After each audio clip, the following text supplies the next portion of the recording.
Dans cette vidéocassette, le docteur Liftihat Younes d'Algérie vous présente un prototype d'un nouveau tonomètre à aplanation qu'il a récemment conçu et mis au point lui-même.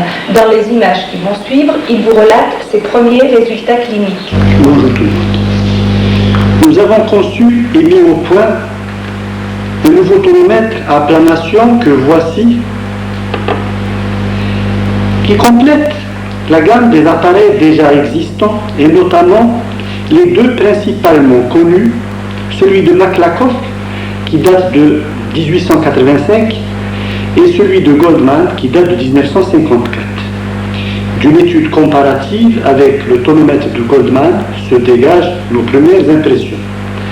À l'instar des autres tonomètres par aplanissement de la cornée, ce nouvel appareil fait appel à la loi de Fick qui peut s'énoncer comme suit.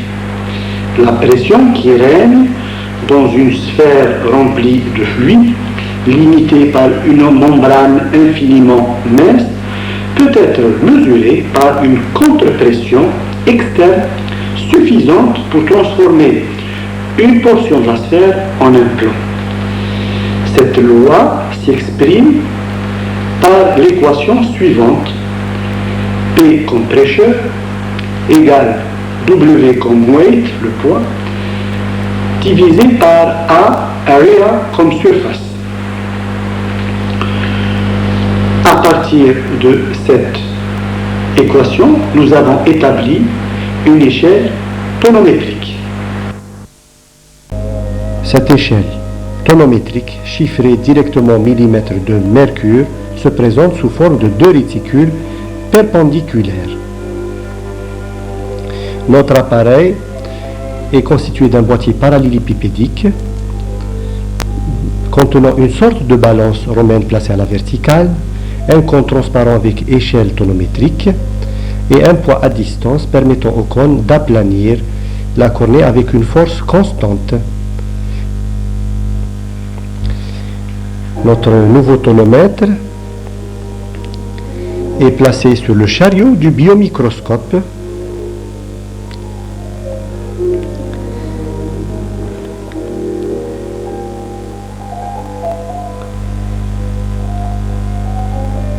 Le chariot est avancé progressivement jusqu'à ce que le cône touche le sommet de la cornée. À ce moment-là, on débloque la bascule en avant du cône qui va aplanir la cornée plus ou moins en fonction de la pression intraoculaire.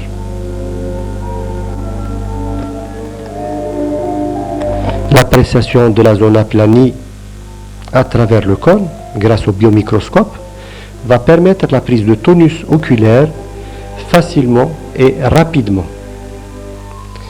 Les limites de la zone aplanie passent par le 1, veut dire que la pression oculaire est de 10 mm de mercure. Nous insistons tout particulièrement sur la structure simple du cône qui fait de ce dernier un élément à coût faible, donc possibilité d'obtenir un cône jetable, avec un intérêt prophylactique des maladies virales transmises éventuellement par le cône.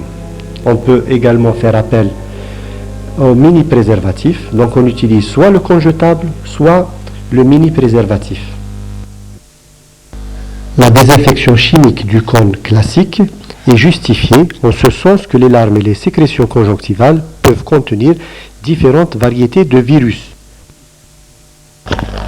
Pour certains, les tonomètres à air pulsé donnent une fausse sécurité quant à la contamination virale. Nous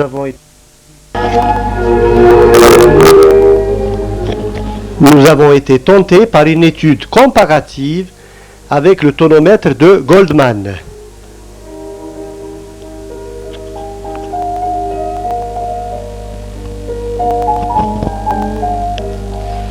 Nous avons étudié 15 patients, une population de 30 lieux, comprenant les malades d'ophtalmologie générale et les malades glaucomateux connus. Nous avons procédé à deux mesures, une au nouveau tonomètre et 3 minutes après, une autre mesure avec le tonomètre de Goldman. Les deux mesures ont été faites sous novézine et avec fluorescine, collyre ou papier contact. Ces mesures, 2 pour chaque malade, ont été comparées par l'étude des moyennes des mesures et par la méthode statistique des séries appariées.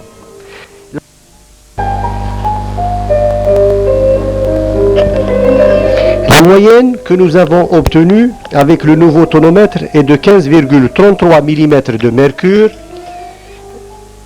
La moyenne que nous avons obtenue avec le tonomètre de Goldman est de 14,73 mm de mercure et la différence des moyennes est de 0,6 mm de mercure.